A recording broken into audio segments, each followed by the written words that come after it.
We are back for the balance breakdown, and I am sitting beside a very, very, very, very excited Harry Powell, and he's here to discuss UFC 294 with myself for the next hour or so. A card that has tons and tons and tons of talking points, Harry.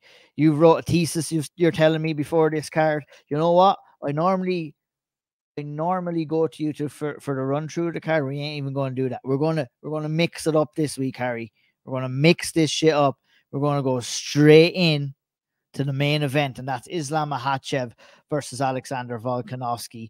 A fight that bore a lot of questions before heading in, and still leaves a couple of questions after the fight too, one might say. But ultimately, it was Islam Makhachev that won the rematch, reclaimed his lightweight title. And it was nothing short of a destruction, Harry, to be honest, really. It was nothing short of a destruction for Alexander Volkanovski, who took the fight on 10 days or 11 days notice, possibly felt some effects of that as well. But that's not to disparage what Islam Makhachev did. He still had to go out there. He still had to perform. And by goodness, didn't he perform, Harry? Where do we start, Ian? Where the fuck do we start? Like, I mean, look... On the preview show, we sort of built this up as two of the all-time greats. Two of the all-time greats in modern mixed martial arts were going ahead. And Shawnee said something a couple of weeks ago, which really, really resonated with me. And that was what this fight sort of emanated. One of the reasons why we love MMA so much. And it's not because we get to see two pound-for-pound greats necessarily going ahead, or, head-to-head, sorry. It's that, imagine if this was boxing.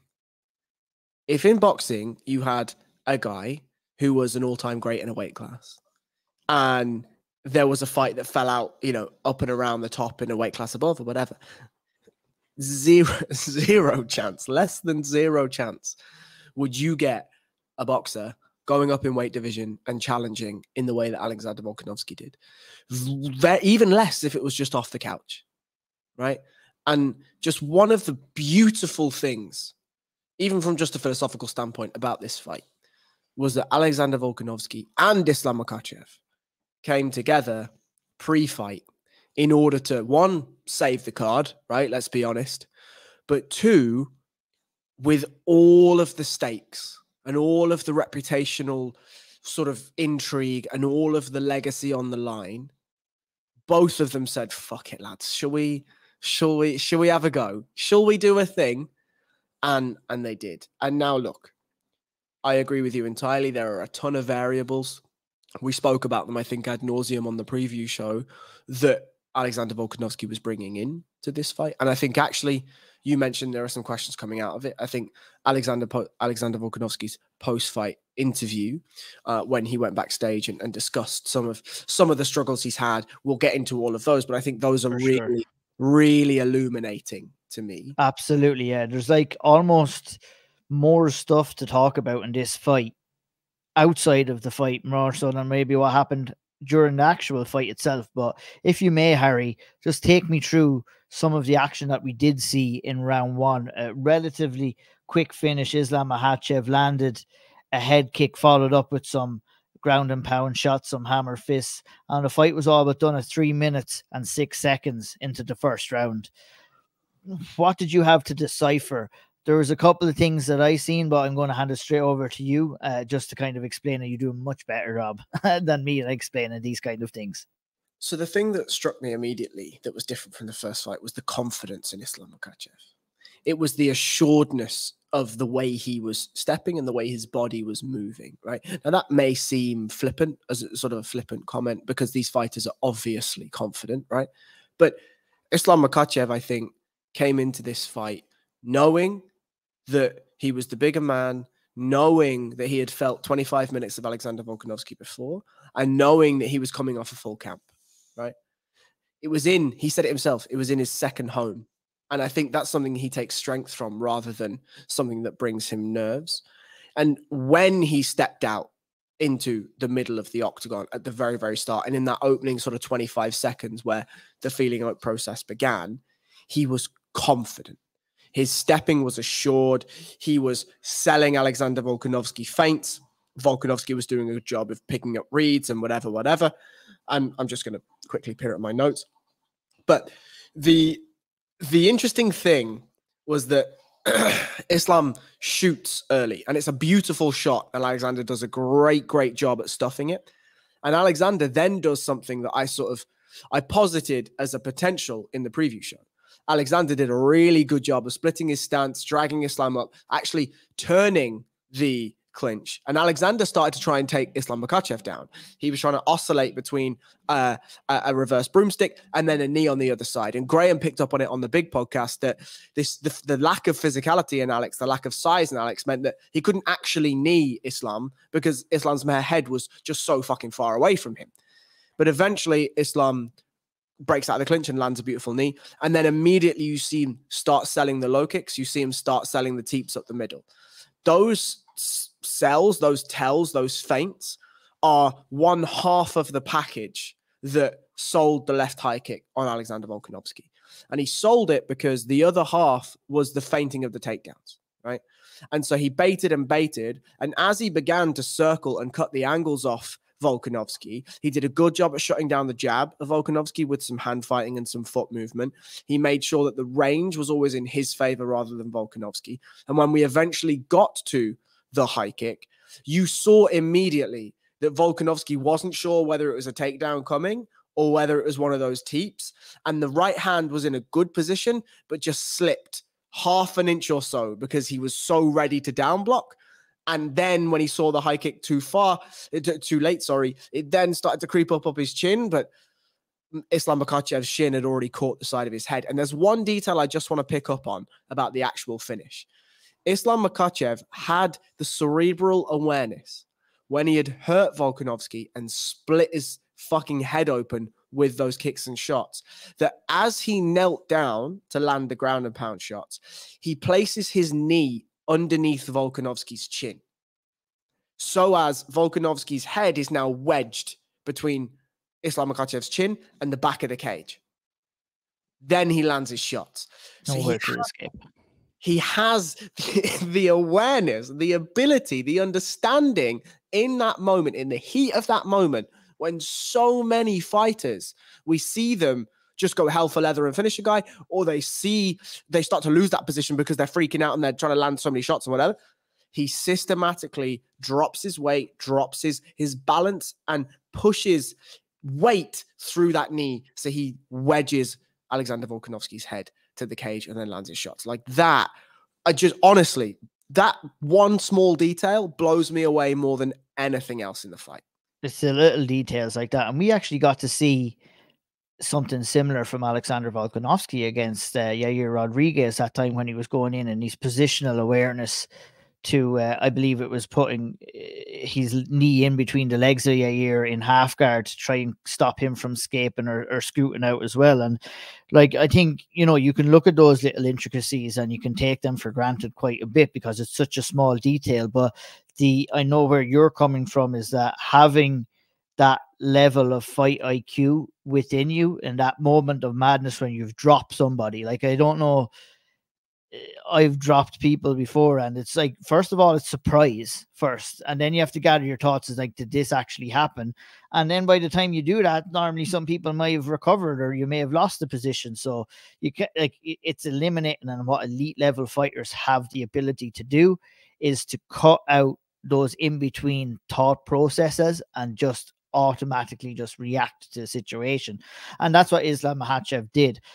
Talking about the confidence coming in, it's something that I seen as well, and it was something that I was thinking about kind of after this fight, and where we're saying that there was questions left after this fight, but that confidence comes from the first fight, and the surprise factor had gone because these guys had fought already.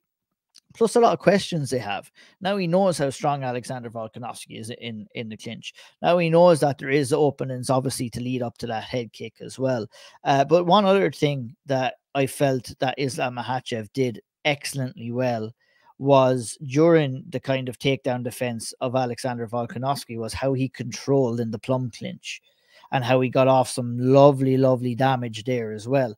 And that's what we like to call not letting anybody off the hook. You know, you can be in control of a clinch takedown, or you can say, okay, if you can stop my double leg and if you are happy to stand in a clinch right in front of me, well, I'm going to grab your neck and I'm going to lay knees into your body and I'm going to try and dirty box you a little bit as well. Just another little bit of an extra factor that I've seen in this fight that we didn't really see all too much in the first fight as well. And I think the only shame, Harry, is that the fight didn't go for longer so that we could have seen what else both of these guys would have been able to kind of counteract against each other's skills. And it was still brilliant. I mean, Islam Makhachev is the elite of the elite level inside in mixed martial arts right now, in my opinion, even though, you know, we're not going to try and get too excited, but he's definitely up there with probably the best mixed martial artist in the UFC right now for me. And I don't think he got enough credit for the first win against Alexander Volkanovski.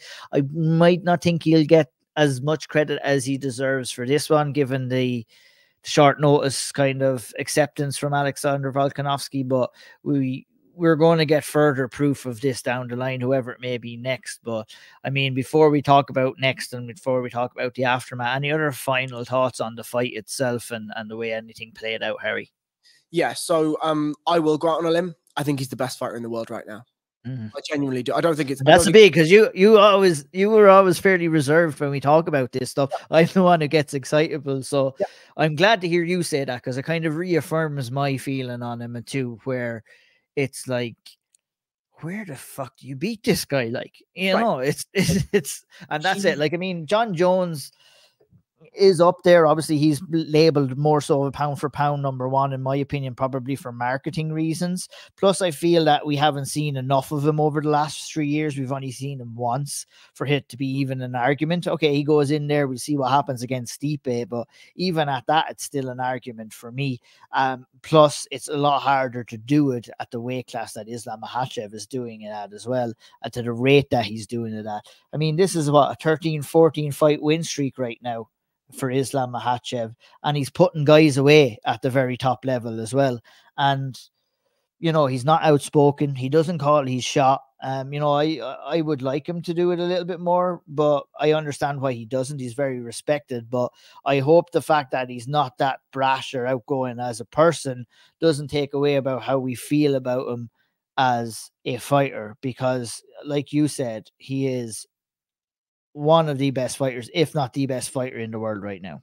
So I'll just explain why I say that, right? Like, to me, he's the best fighter in the world, not because he doesn't speak, right? I just couldn't give a shit, really. Like, all I care about necessarily is what do they do in the cage, right? And I mean, maybe I should have worded it a little bit better when I say he doesn't talk that much, and that's what some people would like to see more. I mean, we know in this game, unfortunately enough, if you're a good shit talker, it's going to get you far, and it's going to get your star to shine a little bit brighter, rather than just relying on raw skills. I appreciate if he came onto a microphone and never said a damn word again for the rest of his career, but went out and performed like that for the 25 minutes he's inside the cage, I'm completely fine with that. Sorry, Harry, continue. Not at all. But I think what we're seeing, right, is we're seeing in a very similar arc to Alexander Volkanovski that Islam Makhachev is growing. He's growing in there. And it is very rare that we see a fighter hit the apex of a division like 155 and then get better. It is very, very rare. But we have now seen his elevation. We have now seen his evolution from this guy that comes into the UFC and gets flash knocked out, fine. And then he comes in and it's, oh, he's just a wrestler. He's just Khabib's training partner where, you know, he just does the wrestling, is a little bit more dynamic in the wrestling. Oh, but his striking's bad. Cool. His striking gets a little bit better. Oh, well, his striking only works because his wrestling's so good. People are fearful of the takedown. Cool. He then goes and finishes a few guys. He then goes and submits a few guys. He then goes and starts battering people that he supposedly shouldn't, you know, whatever. We're now seeing him, as you say, where do you beat him? Well, you beat him nowhere at the minute because he has answers for everything. You want to come close and you want to defend a takedown? Cool. Here's the plum clinch that I've been working on. I've got elbows in here. I've got knees in here. I've also got transitions to judo trips and inside trips and throws. And I've got uchimatas and I've got ankle picks and I've got all these sorts of things from here, just so you're aware. And you wanna strike in my range? Cool. Here's a left high kick that will put you into the fucking shadow realm. And you think that you can just get up? Oh no, I've got intricate details for you for actually finishing you. I've got intricate details on how I crowd that position. I've got intricate details that my footwork will allow me to oscillate between striking and grappling and on an actual dime. I've got a solid jab now. I've got a really clean check left hook. I've got a right shot to the body. I can sell you a teep and actually throw a takedown. I can sell you a teep and go and knock you out with a high kick. Like, these are striking elements and MMA elements that we talk about when we talk about Israel Adesanya. He throws these feints and that feints and the next thing. We're talking about him being the best striker in the UFC, right? Islam Makhachev is what you are looking at when you talk about elite level modern mixed martial arts. Because again, if you put him in a K1 cage and he fights under K1 rules and whatever, it's probably a different story, right? But this is MMA striking at MMA range. And Islam Makhachev has got it down to a fucking T right now. He is a privilege to watch, and make no bones about it, there are variables with which Alexander Volkanovski brought himself to the cage under on Saturday night. But it is empirically important that we really appreciate what we have on our hands with Islam Makhachev right now, because he is, in my opinion, the best fighter in the world. Very well said. Very well said. Look, there's two questions. The easy, maybe I'll answer the first question with my own answer. I think the easy thing for a lot of people to say right now, after it's all said and done, hindsight is 2020. It's a great thing. That being said, okay, everybody's out there saying Alex Volkanovski made a mistake in taking this fight. I think that's the very easy thing to say after this fight. I'll answer that question. I don't think he made a mistake. Look, to dare is to do, and you need to sometimes take a chance. And he took the chance and it didn't work out. Okay, it could have worked out maybe a little bit better for him, but he did take a bad knockout. I think the more important question here, Harry, and I'll send this one over to you. Do you think it would be a mistake for Alexander Volkanovski to get back in there again in January against a guy like Elliott? Yes, is the short answer. Me too.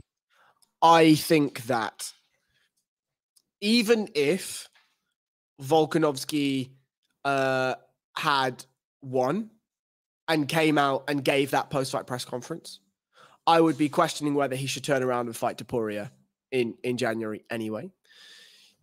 Even if he didn't give the post-fight press conference that he gave, he's just taken a heavy knockout, up a weight class. He wasn't in perfect shape, right? Now, maybe that stands well to him in terms of recovering from whatever damage he took on the night. But his manager came out and said he's got a 30 to 35 day, I can't exactly remember the number, but it's between 30 and 35 day medical suspension. No sparring, no contact. Now, we know that lads don't fucking adhere to that, right? They're still training, they're still doing whatever. But that medical suspension leaves him until the end of November. The end of November would see him turn around into an immediate 8-week camp. For somebody like Elliott Topuria, I would want to be 1,000,000% sure that I am healthy mentally, that I am healthy physically, and that I give this camp everything that it deserves, because Volka's been undeniably dominant at featherweight. But how much of this is going to play on his mind when he gets in there? Do we see I now have a necessity to stamp my dominance at 145, and that necessity is going to cause me to try and come out of my game a little bit more, come out of my shell a little bit more, to be more aggressive, to be more physical? And does that play to his detriment? I don't know the answer to that. But I think immediately Alexander Volkanovski deserves to take some time, make sure that the elbow is healed after the surgery, like actually healed, enjoy Christmas with his family. And then if he wants to do Topuria in March, in April, let's fucking do it. I agree with Shawnee Podcast. That is the most anticipated fight I have in MMA right now, is Alexander Volkanovski versus Ilia Topuria. And I will again lean on, Jesus, it feels like I'm fucking just a Shawnee Sheehan mouthpiece at this point. But Shawnee Sheehan shill. I am. You're damn fucking right. But at this point, I need to see fighters fight each other when they are at their absolute best. And I do not think Alexander Volkanovski will be coming into a January fight against Ilia Topuria at his best. And he's going to need to be, because Topuria will be. Absolutely. Like, he's already done that, Harry. You know, see, that's the thing. He's already done that with this Islam fight. So why and what's the rush to get him turned around again and get him in there? Because if he's up for it, the UFC are going to do this. But he needs to be a guy that puts himself first for once in allowing him to recover at the right time. And his teammates and his team need to kind of have a word as well, just to kind of maybe put some sense into that idea as well, which does lead us to what he was saying, which is another wrinkle into this story, where he really opened up about how he has been struggling when he does not have an end goal, when he does not have a fight announced, when he does not have a name in front of him. And this is, Harry, a problem that we have heard many a fighter talk about for a lot of years. And it's a problem that does exist inside all of combat sports, because it's that rush.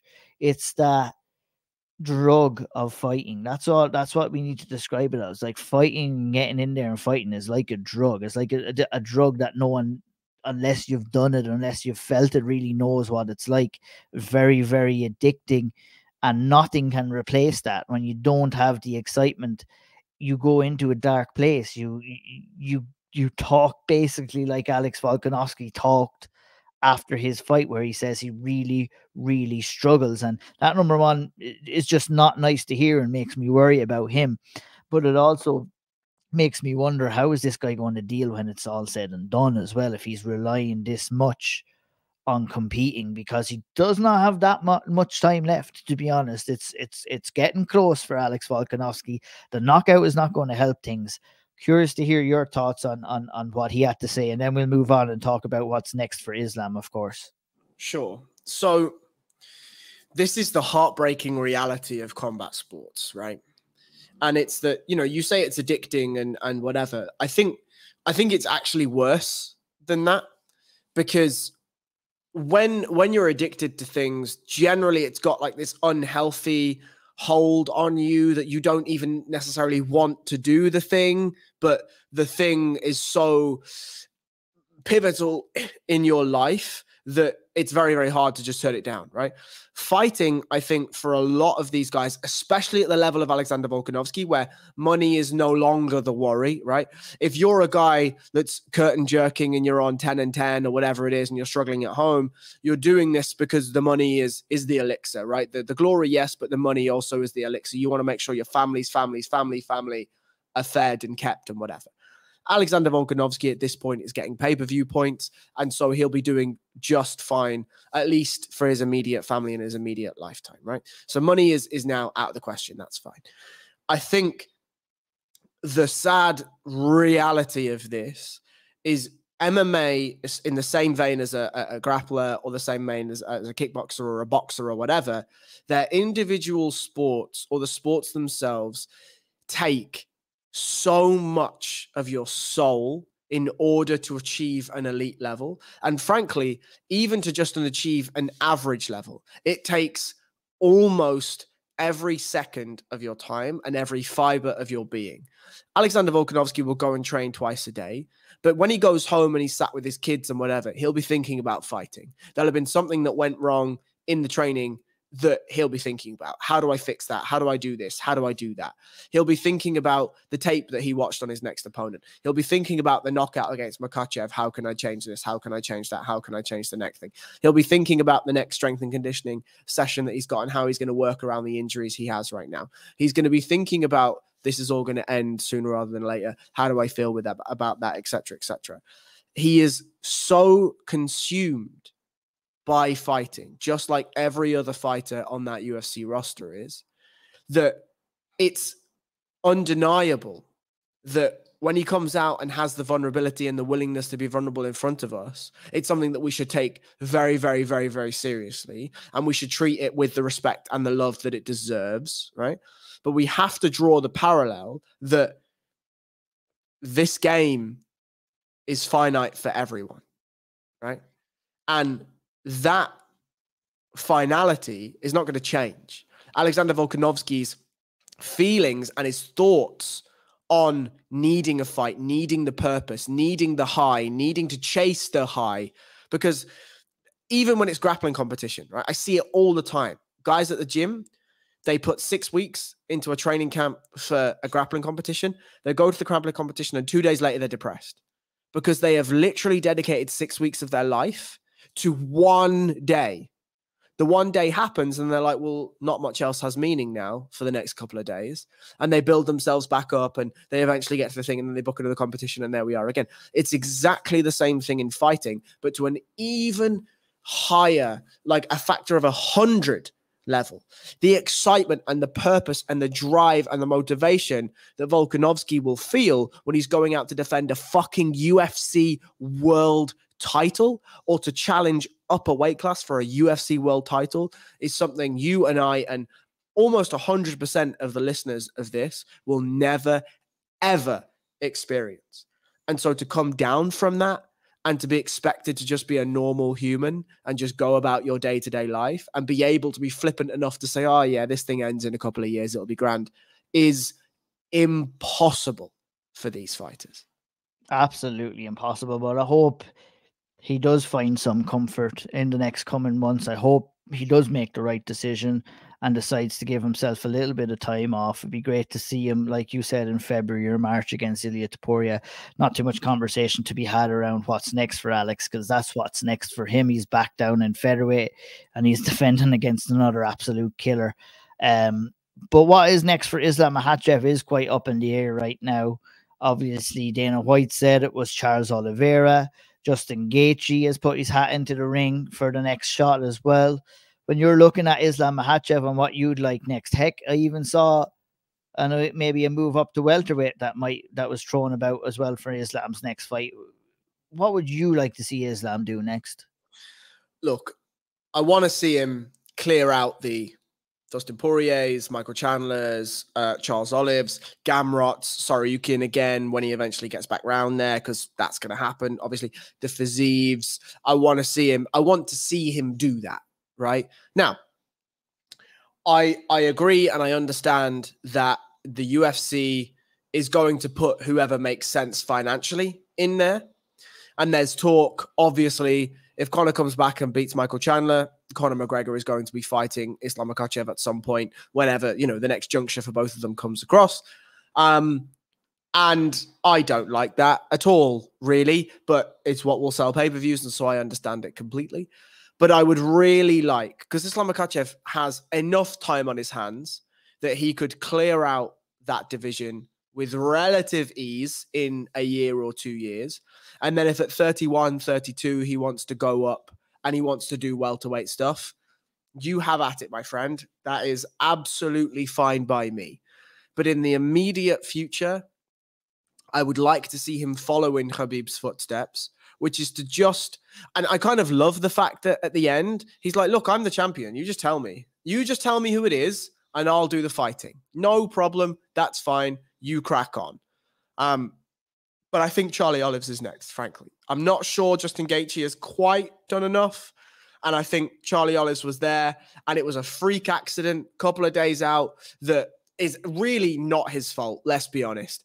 You can argue like, oh, okay, he should have been wearing, like his opponent should have been wearing the elbow pads and this and that and the foot, but like fucking hell, lads, that's the freak of a. It was the last spar as well. You're going to be at as high a tempo as you ever will be in the spar when it's your last spar as well.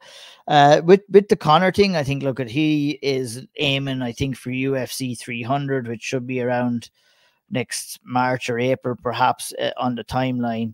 I think Islam can be out on that timeline again, and then obviously Conor has to win and maybe prepare. So I think Islam might have one or two before that's even a conversation. But obviously Conor has to come back and he has to win for that to happen. But that's beyond the realms of possibility. I'm on the same lines as you as with Charles Oliveira. I would think he should be next, given off what he did. I mean, it's a tricky, like the greatness of Islam Makhachev kind of pours cold water on everybody else in the division, where it's, you know, he's probably going to beat this guy because of this. He's probably going to beat that guy because of that. But we're here talking about past greats, and what past greats did is clear out divisions, and they didn't care who was in front of them or how easy that they were going to win. And we need to see that happening again. I think we cooled the jets on the welterweight move for Islam. And I think I'd love to see him do what you said, whether it be Charles or Gaethje. Like, I mean, I'm going to go in hard on Gaethje here. Who the fuck wants to see Justin Gaethje getting taken down and rear naked choked again by Islam Makhachev, like it happened against Charles Oliveira, like it happened against Khabib Nurmagomedov? Like, we're really fantasizing the violence that Justin Gaethje brings and really ignoring the fact that he is just simply not a well-rounded fighter and has a massive hole in his grappling. And that's what Islam, in my opinion, would do to him if they were to fight. And I would not be excited about that fight. We have a little bit of the lure of Charles Oliveira. Probably the same thing would happen again. But, you know, Charles has good confidence. He's got lots of finishes. He's way more well-rounded than Justin Gaethje. I think I'm not interested in that Gaethje fight at all. Was it being too harsh?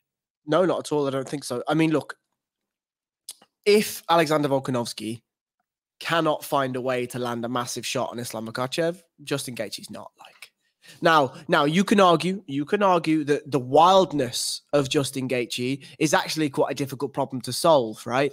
But the answer, we've seen it. The answer is Islam finds his hips, takes him down, and finishes him quick. Like, that's the answer. Like, I don't think you've been too harsh there. I actually think Charles Oliveira gets run through as well, if I'm really honest.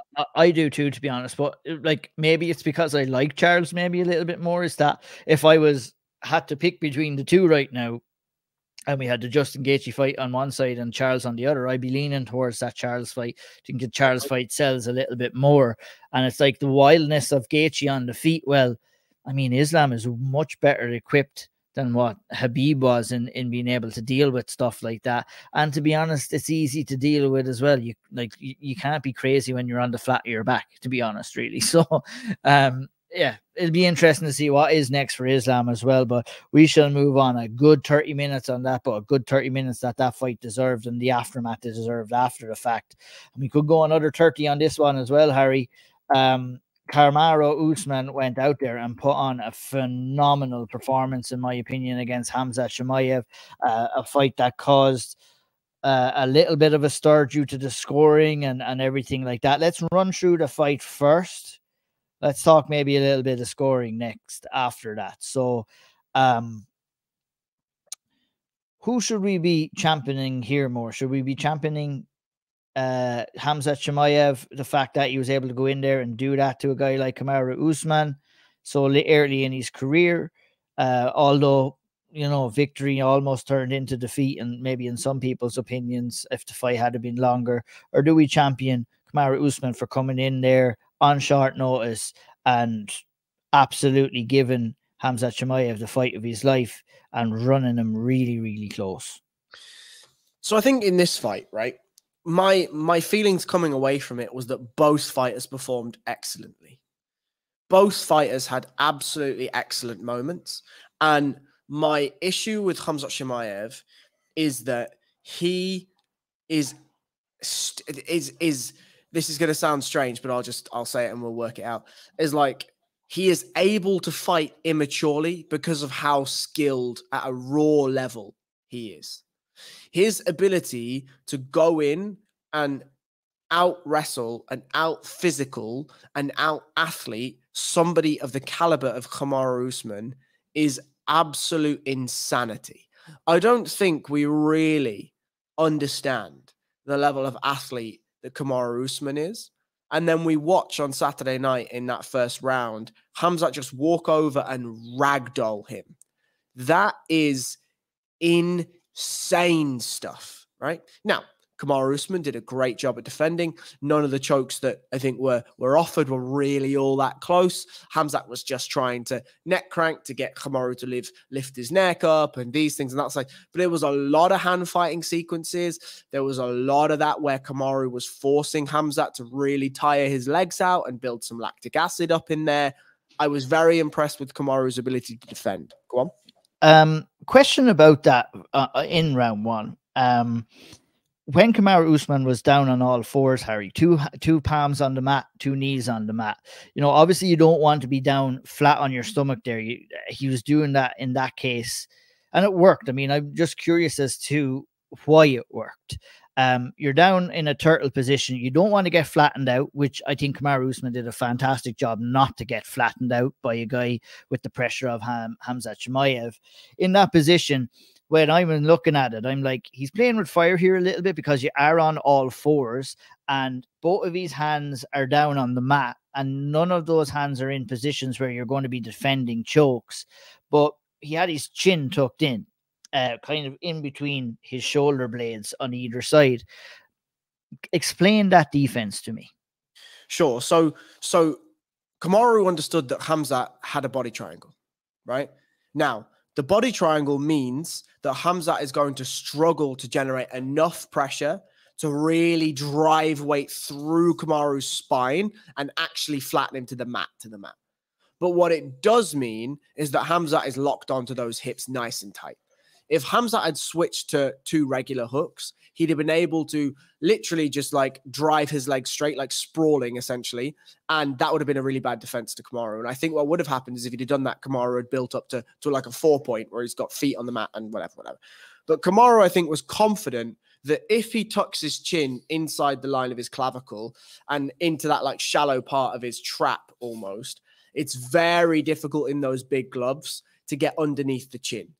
And what he's waiting for Khamzat to do is to try to either go to a half Nelson, where he commits one hand underneath the armpit and one arm across the back of the neck to try and break Kamaru down, or he's waiting for Khamzat to really commit to a choke, and he's going to try and buck him off and try and force him over the top of him. Now, Khamzat knows what's going on in those situations and so didn't do any of those offensive movements. You notice that Khamzat was spending way more time posting on Kamaru's wrists and trying to force Kamaru to bail to an elbow so that he could break him down far easier. Khamzat knew that he was in a poor finishing position, but a great control position, because if Kamaru made a poor choice, Kamaru is either in a worse position where he's chest to back properly and he's on the mat, or he's fighting off chokes for dear life. And so it was kind of, and I think this is one of the reasons, and we'll get to the judging why I didn't score it at 10-8, but those specific moments were more like an individual micro battle chess match than I think we were led to believe. Yeah, I was very interested to see that, because it appears that you're in big danger there. Obviously, you're taught to always fight the hands there, but yeah, I was curious to hear your insight on that. So, look, you mentioned it, so let's go there. It was an important round. 3 of the judges on the night scored it a 10-8 round. I think I know the answer to this question, but why would you consider it not to be a 10-8 round in your opinion? So I listened to the big podcast, and Graham did not score the round a 10-8 either. And Shawnee mentioned that there was a conversation about rolling some of the criteria for a 10-8 back a little bit. But I didn't score it because control, absolutely. Khamzat Chimaev controlled that round for large portions. But we don't score those positions, right? Those are just positional changes. And I don't think that any of the chokes that were threatened were anywhere near finishing Kamaru Usman. Kamaru had his chin inside all of them. And when you're looking for like a mandible strangle or that's a choke over the jaw, you really need to get the crook of the elbow in line with the front of the chin. Because when you're hitting that mandible strangle, you're pulling the jaw back through the esophagus and into the carotid arteries to try and shut it off that way. And you can put people to sleep that way. You'll also break somebody's jaw doing it, right? But you can absolutely put people to sleep that way. And none of those were in that fashion for Khamzat Chimaev. Khamzat was literally just trying to punch a choke across the jaw and try and get some, it's really uncomfortable. It's very painful, right? But he's trying to get some reaction from Kamaru in order to either get under the chin, or he was looking at doing something that Ethan Krellenston, another Canadian grappler that's very prominent at the moment, he's doing, where essentially he's just working with double overhooks and he's punching chokes until eventually one gets halfway underneath and then he lifts it up and gets another one underneath. And that's what Khamzat was looking for also. But none of the chokes were forcing me to say, oh, fuck, he's in some serious danger here. They were all uncomfortable. They were all painful, but none, I would have been so shocked if Kamaru had tapped to any of them. Me too. Okay, here's how I saw it. Originally, I thought this is damn close to a 10-8 round. After I watched the fight, I felt that for round one should have been a 10-8 round. And after the result was read out, I agreed with all of the judges. But I think I believed the judges and agreed with the judges because of hindsight. And I had seen how the fight had progressed.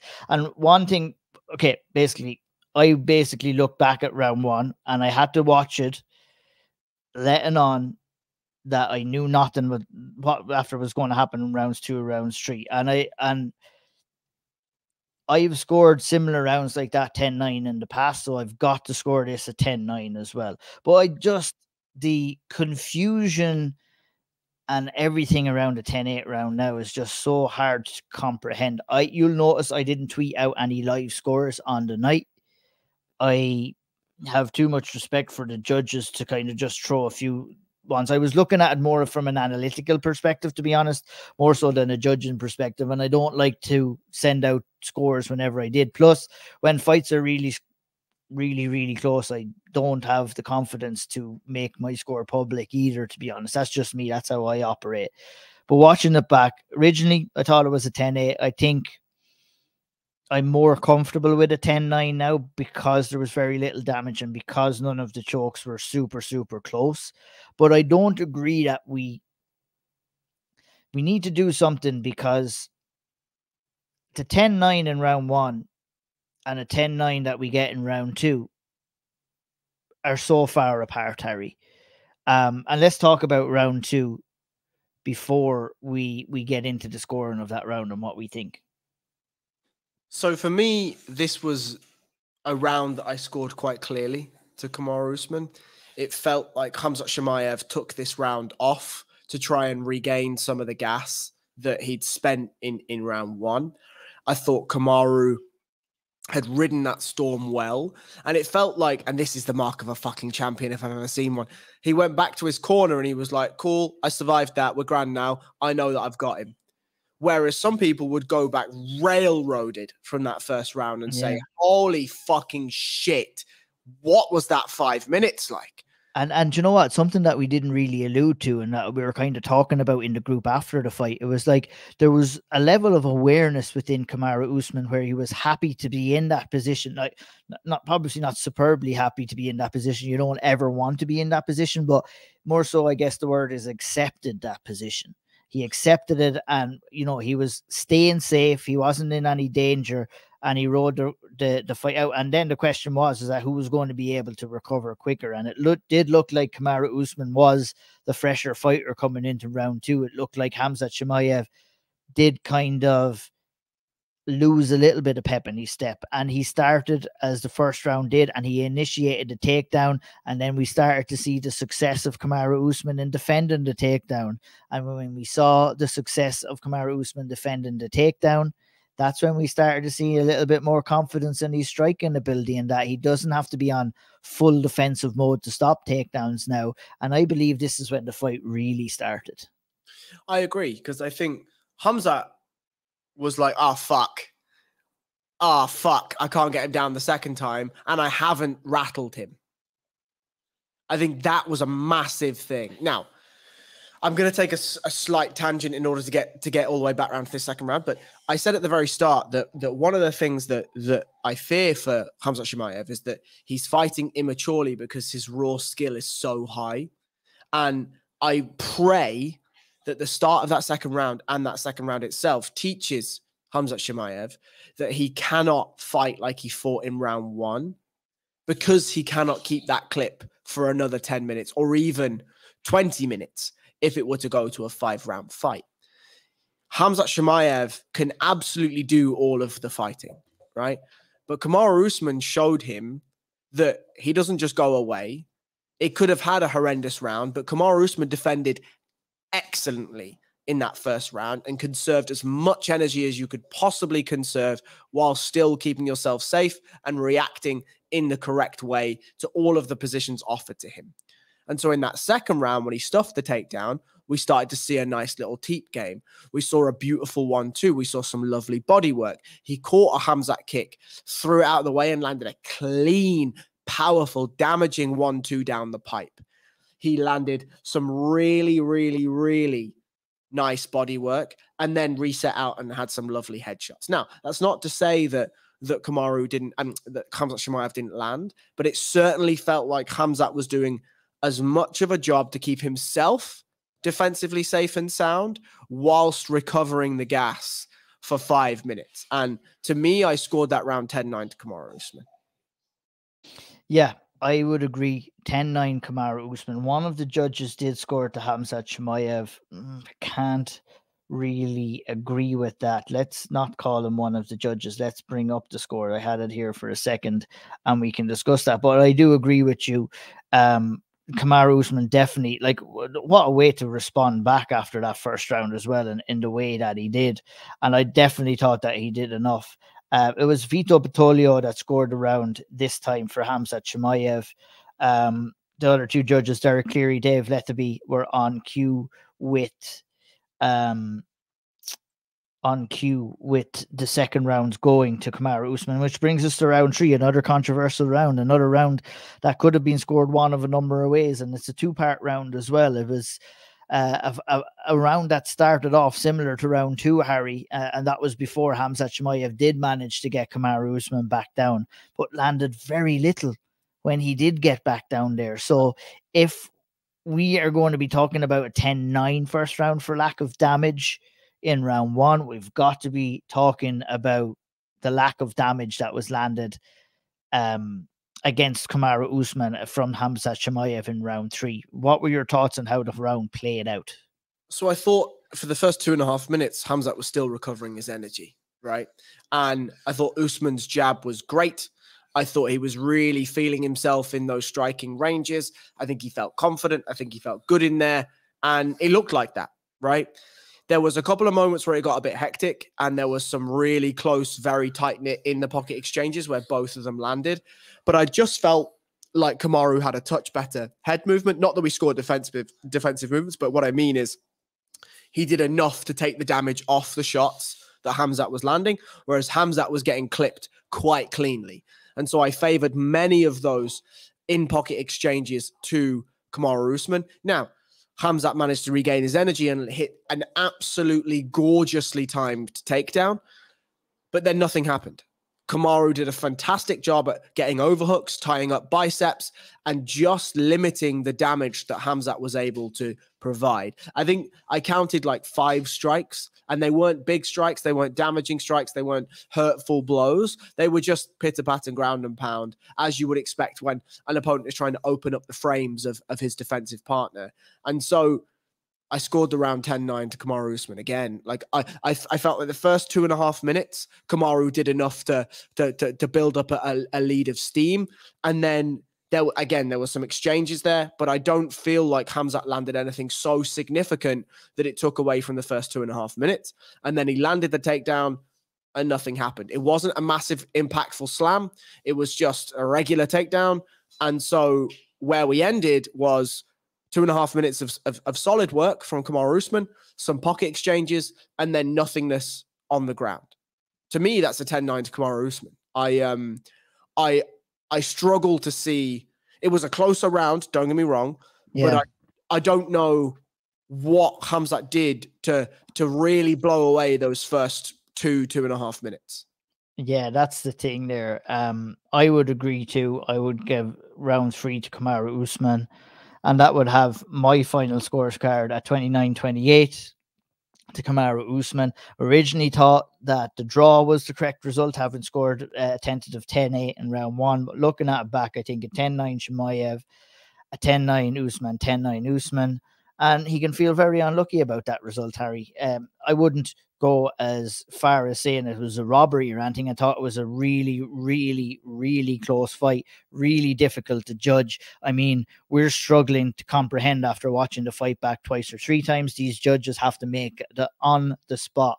And I'm not really going to be too aggrieved about a 10-8 round, because I think that round, a round like that probably should be labeled a 10-8 round. But if we're going off the criteria, if we're going off, you know, the 3Ds, and maybe I shouldn't be going off this, and I'm more than happy to be corrected on this, well, we've got to score that at 10-9. A round that sticks to mind with me is the Aljamain Sterling versus Peter Yan round, which was quite similar as well, where you had very little action, very little damage, and there was talks about that being a 10-8 or a 10-9. I sided on the 10-9 that time. I sided eventually. It took me a little while, Harry, but I got there eventually.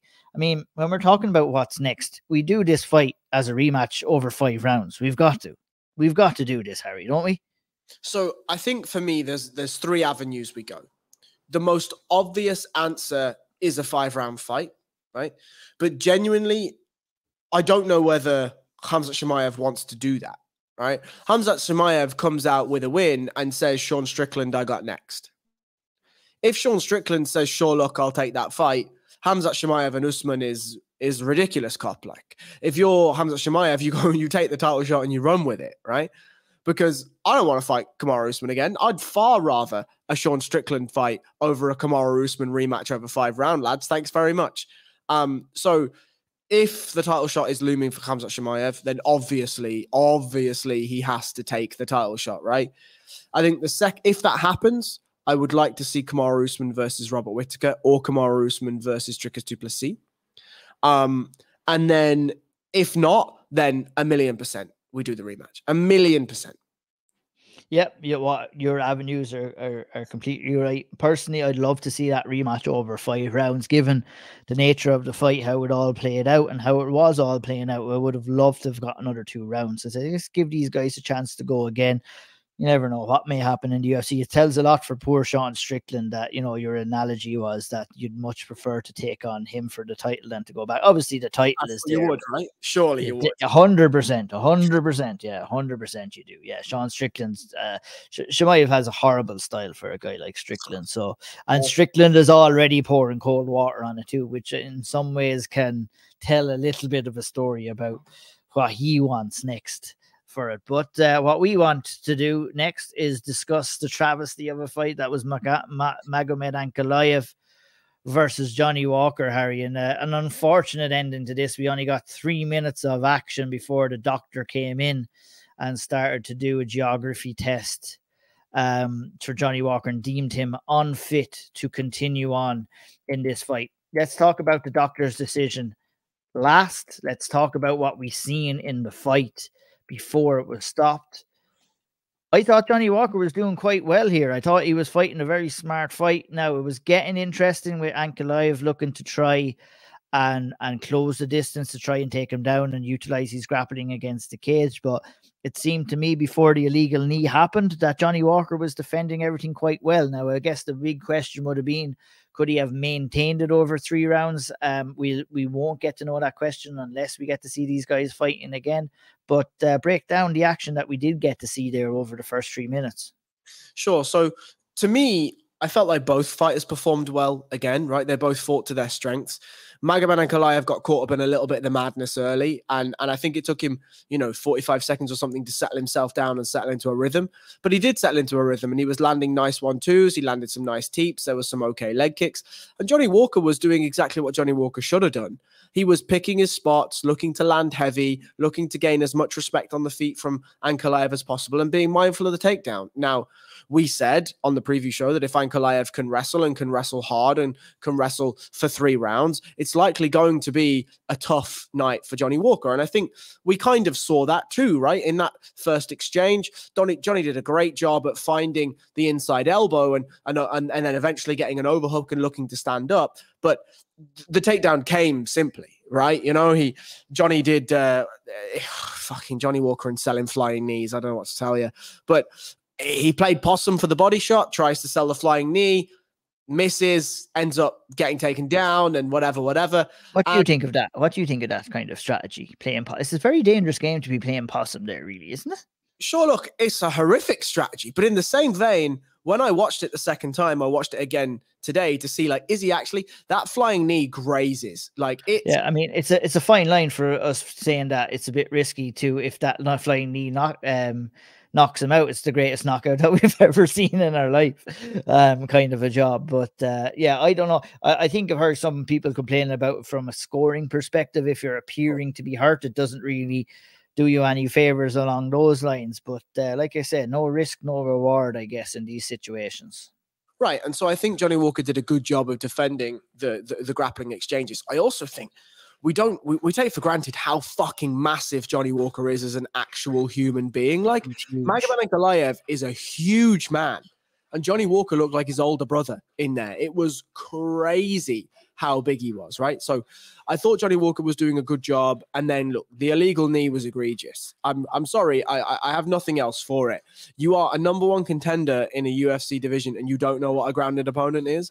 I'm sorry. It's not enough. Like, if you have an entrant fighter who's just joined the UFC and whatever, a bit of jitters, bit of this, bit of that, fine. Fine. We can call a spade a spade. But here, we're talking about a #1 contender that's knocking on the door of a title shot of a UFC weight class and doesn't know what a grounded opponent is. Like, it's not like, and again, if he wasn't a grappler or he wasn't a whatever, we can again say, I don't know, he's not been in the position very much or whatever. This fella has been in that position thousands and thousands and thousands and thousands of times. He knew exactly what was going on, and he made a judgment of error, and he made a mistake, and he calls an egregious foul. And forget what happened with the doctor. It doesn't fucking matter. Dan Hardy said it best ages and ages and ages ago. He said, you as a professional fighter are literally training every single day of your life to be in control of your weapons. If you choose to throw your weapon, and it isn't one of those, look, if it's a spurious one where a guy is facing you, you go to throw an elbow and he turns his head all the way around and you catch the back of his head, fine. Like, that's a difficult situation, we understand. Johnny Walker was static. He was absolutely static, defending his position, post down on the floor, knees down on the floor, and Ankalaev knees him. You are in control of your weapons. You would have liked to seen a disqualification in that case. Definitely. Yeah. Okay, I can't argue with that at all. You did mention that the doctor doesn't matter, but it does matter. It does matter. Oh, yeah. Sorry. No. Continue if you want. All I was going to say is, like, the doctor and his actions absolutely matter, but it should not have mattered in the terms of Ankalaev as a fighter is in full control of his weapons and he fucked it. 100%. I think you're let down there by the decision to even allow the fight to continue, #1. But, #2, the fight was allowed to continue, and then the doctor came in and just didn't follow procedure at all. I mean, what I like to see from my ringside physician, and I ain't no medical expert in the slightest, but can we at least get a little bit of a concussion test? Can we wave the finger and get the eyes to follow the finger, #1? Can we do the old, look, they're all bullshit tests, but they're all what needs to be done to get the job done and get the fight back going again. That's the doctor's responsibility. Is this fighter somewhat safe to continue? If he's telling you that he is, you've got to take his word for it. You do the eye test, nothing there. You do the number test. How many fingers am I holding up? We didn't get any of that. We went in there and he started asking outrageous. I mean, I'm on here calling Abu Dhabi Dubai. I'm out here talking to John Mitchell calling Dubai Abu Dhabi. Sometimes I don't know my arse from my elbow when I'm walking around just normal day-to-day life, let alone expecting these fighters to come in and know certain things like this when you're in the middle of a fist fight and there's 100,000 thoughts going through your mind and you've just eaten a savage knee to the head. Forgive Johnny Walker for not knowing exactly where he was. I thought he answered very smartly in the desert. He wasn't wrong. Where's the follow-up question? No follow-up question. No even allowance for him to recover for 5 minutes. It was absolutely farcical. This boiled my blood watching, because look, you were 100% right. And probably what should have happened is that the fight should have been called to a halt, that they're calling this. It's just such a gray area between intentional, unintentional. I'm the same opinion as you, that you throw every shot with intent. And I think that Ankalaev was trying to land that knee to the head, but he thought Johnny Walker's arm was up, I think, in a position where he could do it. Number one, if he did or if he didn't, who cares? It landed. But number two, the doctor here just made an absolute balls of this, like a complete balls of it. And the reason why I say I was coming in and saying that, you said it didn't matter, when I think it does matter, because it matters, because both of these guys lose their win bonus now. You know what I mean? That decision is cutting these guys in the pocket.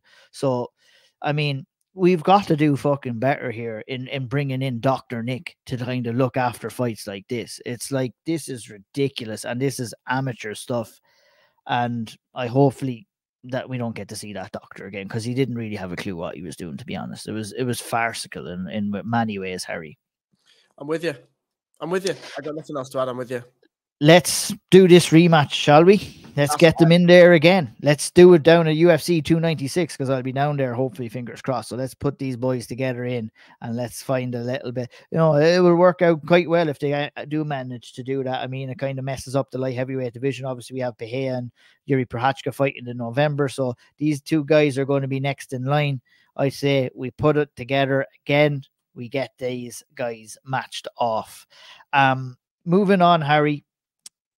Your severe spotlight this week focused on Ikram Aliskerov, who went out there and absolutely obliterated Warlley Alves. It was an unbelievable performance.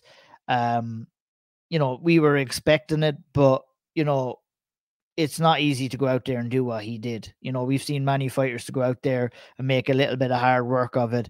Yeah, Warlley Alves was looking a little bit smaller. Yeah, he was moving up in weight class. But we've seen that time and time again with many other fighters who are unable to get fighters like that out of there. What Ikram Aliskerov, say it for me, Harry, once. Ikram Aliskerov. Ikram Aliskerov, what he did there is he proved that there's no doubt that he needs to be fighting ranked opposition inside the octagon. And that's my assessment. You shunned a severe spotlight on him this week, severemma.com. Please tell me why. So 185 is one of those divisions, as we have talked about ad nauseum, that could just use a little bit of a pumping up, right? A little bit of a contender here and there. Doesn't hurt anyone, right? Ikram Aliskerov comes in and has made 6 minutes of cage time in his last 3 Endeavor performances. 1 on Dana White Contender Series, and then 2 in the actual octagon, right? It's fucking absolutely insane that this guy had to come through the Contender Series as well, to be honest.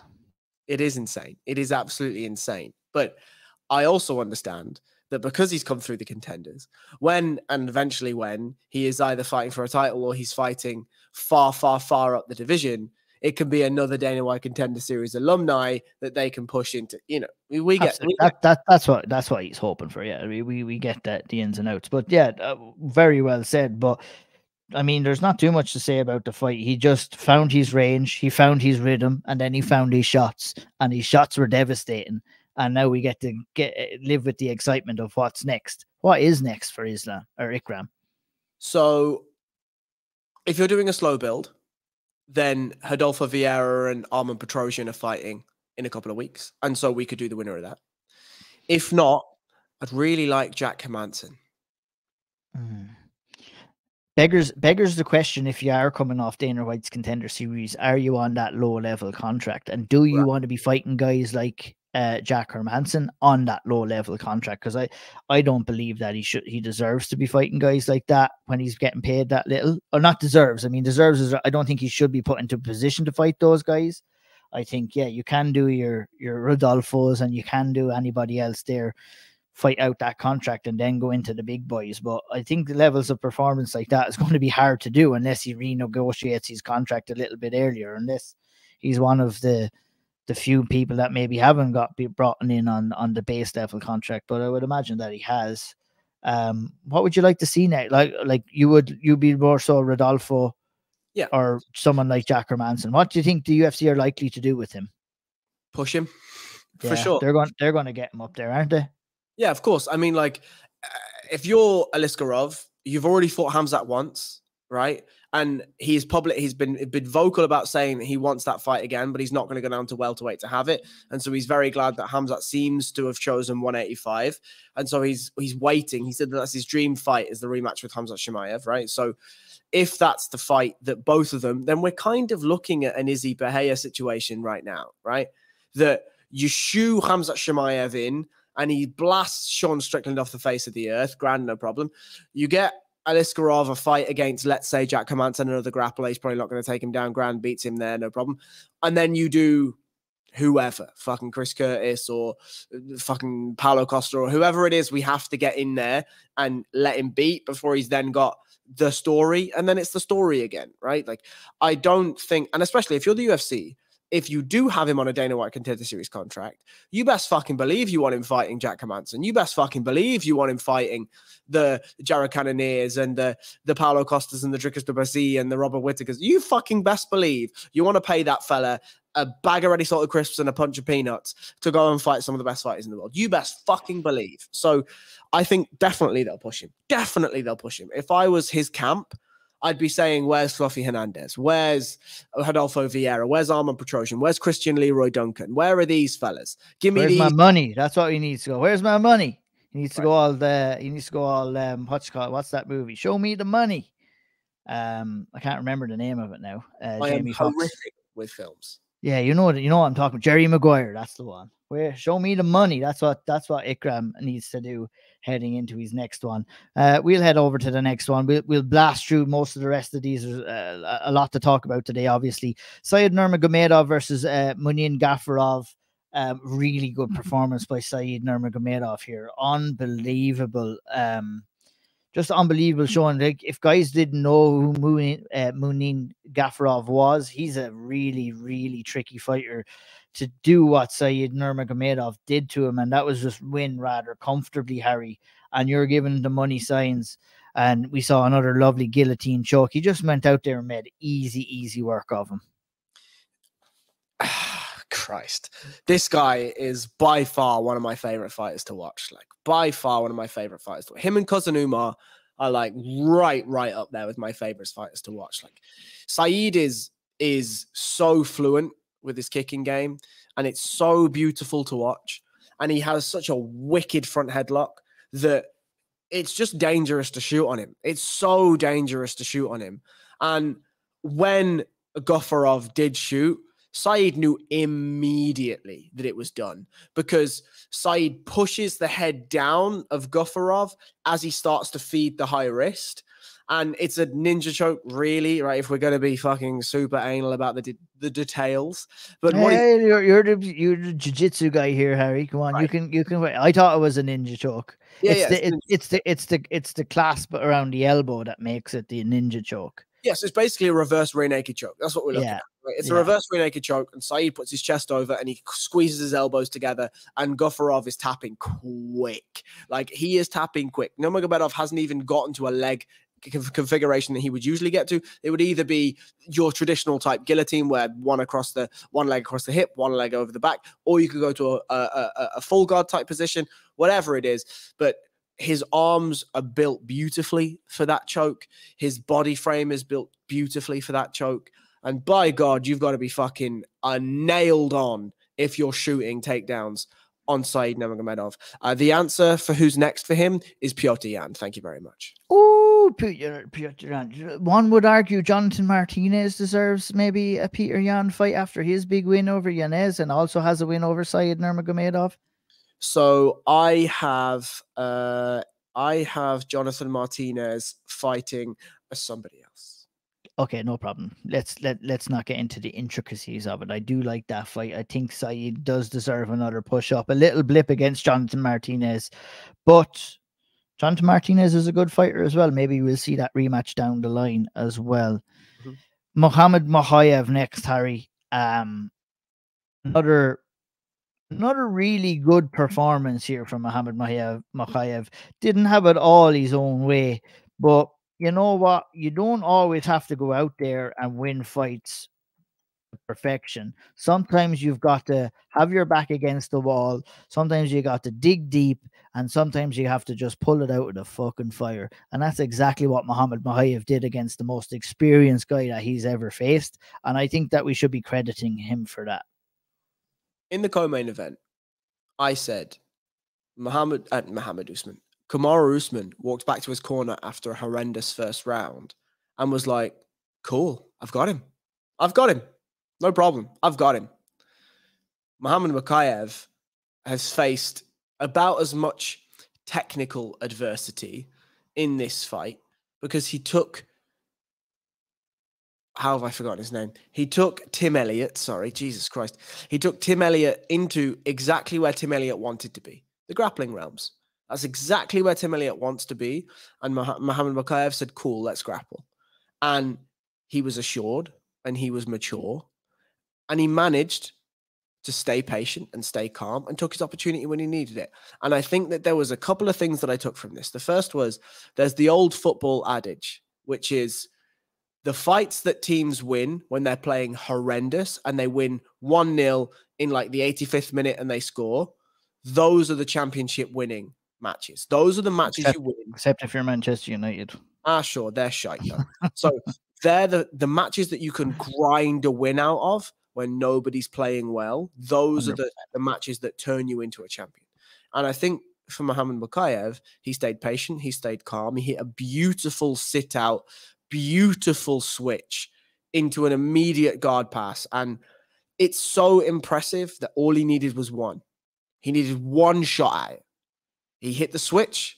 He immediately passed the guard. And as soon as he passed the guard and he forced Tim Elliott's arm up and above the line of his shoulder, it was done. It was done immediately. It was done. You could tell immediately, as soon as he had the bicep connected to the side of the chin, the side of the neck, sorry, Tim Elliott was like, oh, fuck. Oh, fuck, he's got me. Yeah. And that level of maturity, that level of calmness, that level of cerebral awareness, and the level of self-assuredness that he's like, I just need one. I'm going to find it. It's fine. I'm going to find it. I'm going to find it. It's like another younger fighter in Mokaev's position might find himself getting drowned in a fight like that. And we have seen Tim Elliott do that to other fighters. But like you said, you labeled it perfectly there with the calmness and the composure and finding a way. Do you think that comes with putting yourself through 30 amateur fights, Harry?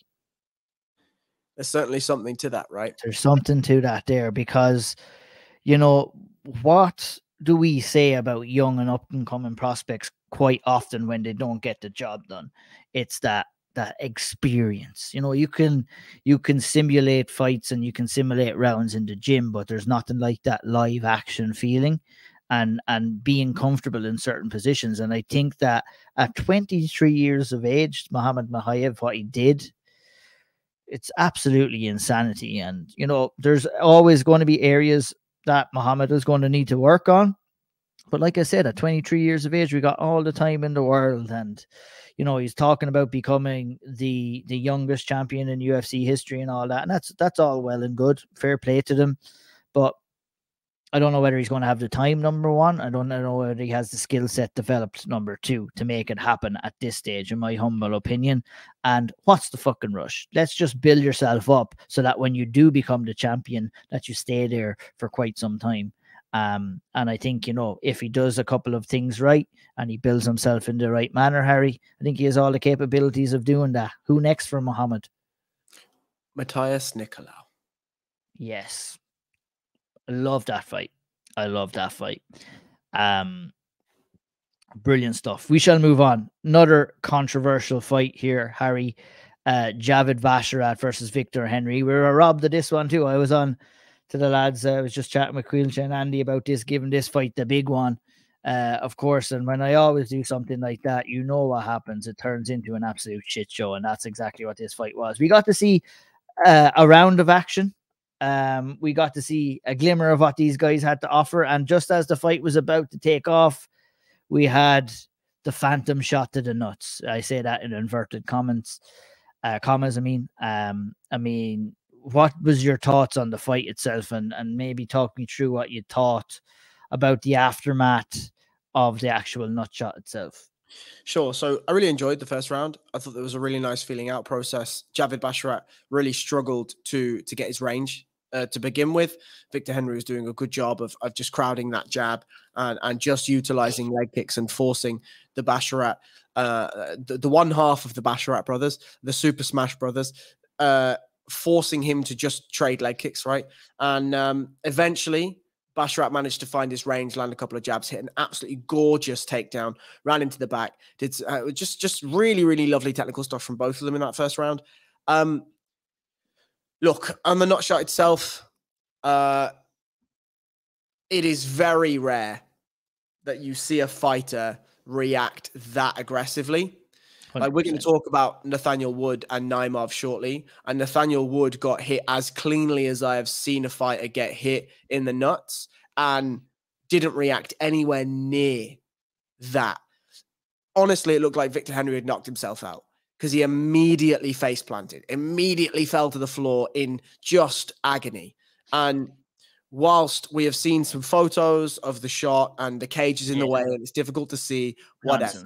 Like, forget photos or forget videos here and this. Like, and Will Fury came at me on Twitter about this as well, to be honest, and he was saying that, you know, he reckoned Victor Henry was blowing it up and wasn't reacting the way he should have in that situation. This is fair for him to say that, but at the end of the day, what do we ignore the reaction of Victor Henry after the shot landed? Do we ignore the fact that his team are saying that his nuts are swollen, that he has to go to hospital for an ultrasound? I mean, fucking send him to Hollywood and give him an Oscar if that's the case. That's all I have to say. Look, the shot may appear that may not have landed on the video and everything like that. You know, you go based off what you see, number one, but you go based off what you see, number two, in the reaction. So the video is one thing, the reaction is the other. And Victor Henry is not a guy that I think would overreact in a situation like that. And about the impact himself as a gentleman who has taken a couple of shots to the nads in the past, not a nice feeling. Sometimes a square shot can be better than a grazing shot, to be honest. It doesn't think that way. But when you graze and you graze the old ball bag and the jewels get kind of tossed around a little bit, that is not a nice feeling. And yeah, look, I'll go and I'll make my judgment based off the reaction there. And the reaction was horrific, and you know, the aftermath was horrific. I didn't see anything after that, but when we're talking about swollen testicles and ultrasounds on balls, that's not a good scene. And we wish Victor Henry a speedy recovery, and it's an unfortunate event. We could possibly even do that one back as well. This is kind of a team here, so we could just fucking run UFC 294.5, to be honest, and just run a good few of these fights back. I wouldn't mind that at all. The result of this fight was a no contest, or an accidental groin kick. Begs the question, Harry, maybe with this, you know, people might come back and say, well, you were all up on Johnny Walker's or the Ankalaev for the shot on Johnny Walker, but you're all up. You're not all up on Victor or Javid Basharat for this, but you mentioned one key point and when you were explaining Johnny Walker, and that's a static opponent versus opponent that's on the move. And we might need to be more forgiveful for that second one from Javid Basharat. That's why we're not going to go all up in arms as well. One last thing. The second point is intent. Intent as well, yeah, for sure. Absolutely meant to knee him in the face. Javid Basharat did not mean to hit Victor Henry in the balls. Yes, and one would argue he didn't even at all, but we'll see. We'll leave that argument to Twitter. and we shall move on. Cedric Dumas, real quick one on this one against Abu Spuds at Azaitar. We've skipped by, if anyone has even noticed, we've skipped by Trevor Peake versus Mohamed Yahya because that's the right thing to do in that case. So apologies to any Trevor Peake fans out there, but yeah, he's not really, that performance wasn't even really worth talking about, to be honest. Not really too much action on the rest of the card, maybe apart from Nathaniel Wood and Mohamed Naimov that we'll talk about in just a minute. First, we talk Cedric Dumas versus Abu Azaitar. It was a fight. It happened. Dumas impressed me that he's added some things to his game, right? Certainly looks more comfortable in the grappling scenarios, did a bit of the takedown stuff, did a bit of the get-up stuff. Still doesn't really look like a UFC-level fighter. I think Azaitar is fighting a middleweight when he should be fighting a welterweight. It was a fight. It happened. I'm putting Dumas and Magomedov together from the opener. I think that's really the level that both of the guys want to be at. I think Magomedov is a guy that has a higher ceiling, but really has some things to learn. And I think Dumas offers him some interesting questions in that fight specifically. But I thought it was just fine. Like it was fine. I took far more from Breeden, Jubli, and Wood and Naimov and Dudakova than I did from this fight specifically. Absolutely, yeah, I did too. Speaking of Mike Breeden versus Anshul Jubli, I mean, what's that? Savage. Good fight. It was a good fight. I mean, low level versus low level somewhat, to be honest. But I think the hype on Jubli, I mean, it's not really there, is it, Harry? I mean, I don't know. This is a fight he should have won and he lost it, and that's a very worrying thing. And I think Indian MMA is up in smoke before it even gets started here. Jubli started well here, but he allowed Mike Breeden to get back into this fight, and to be honest, he wilted. He wilted under the pressure, and I think that's very worrying sign for him if he's going to be doing that against a guy like Mike Breeden, to be honest, because Mike Breeden ain't going to do all that much really within the 155-pound division. Now, that's the negativity out of the way. This was a fantastic fight for what it was, with the comeback, with the barking and Breeden pulling it out of the fire here as well. And I'm sure you enjoyed that entertaining side of things. I did. I think, look, we got to see the best of Jubli and the worst of him. I don't think it was a skills issue as to why he lost this fight. I think it was a gas issue. I just think he went out way too hard in the first round and couldn't keep it up. And Mike Breeden is a tough motherfucker, and he knows how to take a shot and he knows how to survive. And those guys are fucking dangerous, right? Those are the Darren Elkins where you have to fight smartly. And Jubli did not fight smartly. And so I think my question for Jubli is that who you are as a fighter? Or was that a slip up against a real veteran? But the fight I have for Breeden is let's do Trevor Peake versus Mike Breeden, because that's madness all round, and Mike Breeden will probably smash Trevor Peake to pieces. But yeah, fair play. Great fight. Really enjoyed it.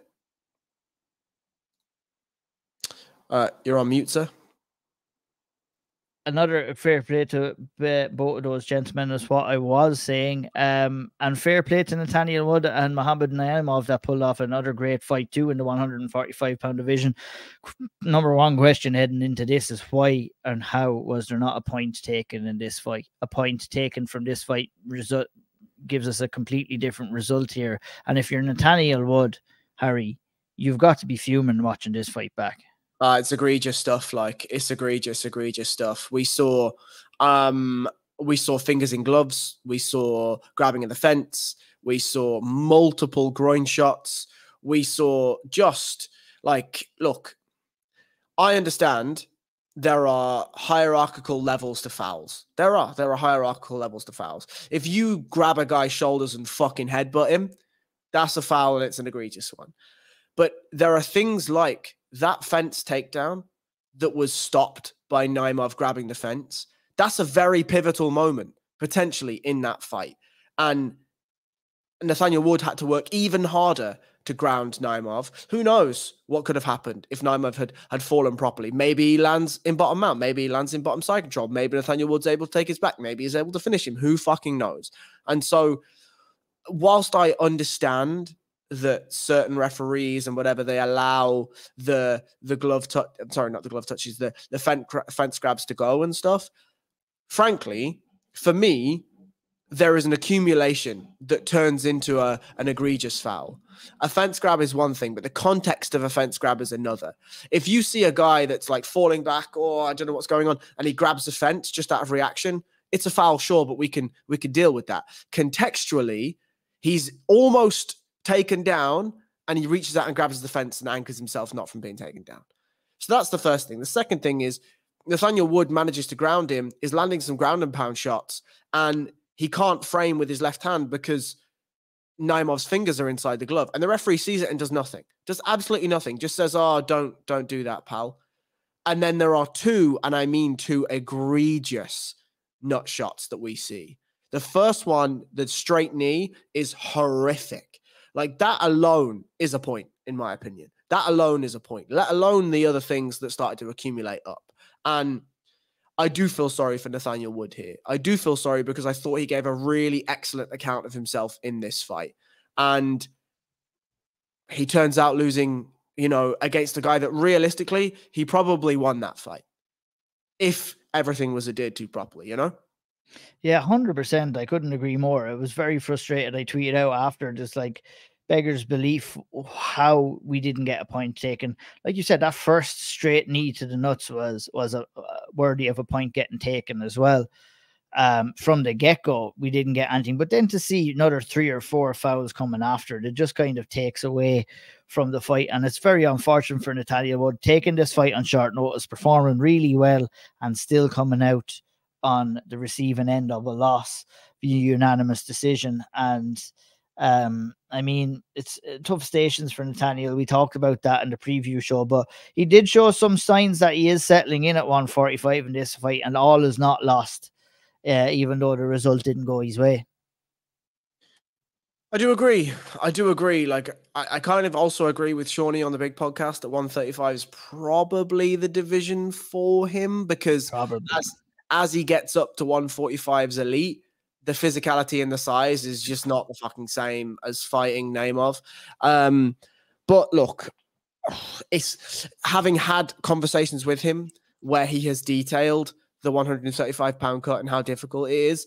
He is in a really, really unlucky situation where he is genuinely one of those tweener fighters where he probably is a 140-pound fighter, but there just doesn't exist a weight class like that in MMA. And so, I suspect he is going to continue to try and cut his teeth at 145 and continue to try and add a little bit of size on.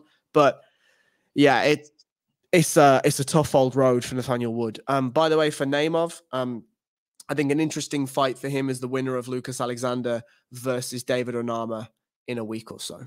I like it. And it's on time as well. You're getting good with these fights. You're getting good with these, man. We're right on. We're not just matching these guys up. We're keeping them on the same time scale as ever. I tell you, UFC are looking for new matchmakers. There could be another one on the horizon here, but I'll fight to keep you on the balance breakdown here, Harry. Last 2 fights on the card. Viktoriia Dudakova versus Jinh Frey. Dudakova takes home the unanimous decision win in this, comes out and says, we should have mentioned that, comes out and complains about staff after the fight, and an area that we won't even talk about, to be honest. 3 fighters on this card came out and said they had staff. This is crazy as well, Harry, isn't it? The whole event should have been cancelled. Like, we had shite fouls, lack of fouls, we had balls exploding, and we had 3 fighters infected with staph. Like, that is fucking egregious stuff. Like, and honestly, I think this is slightly comparative to these UFC Abu Dhabi cards where it's kind of golden colored shit. You know what I mean? Where on the outside, it looks beautiful. There's this beautiful stadium and a beautiful island, and the fans are amazing. They're all like super, super hyped for the card, and it's all this stuff. But doctors, shite. Referees not calling fouls, awful. And clearly somewhere in those fighter hotels, we are dealing with a serious fucking infection problem if 3 fighters on a card have staph.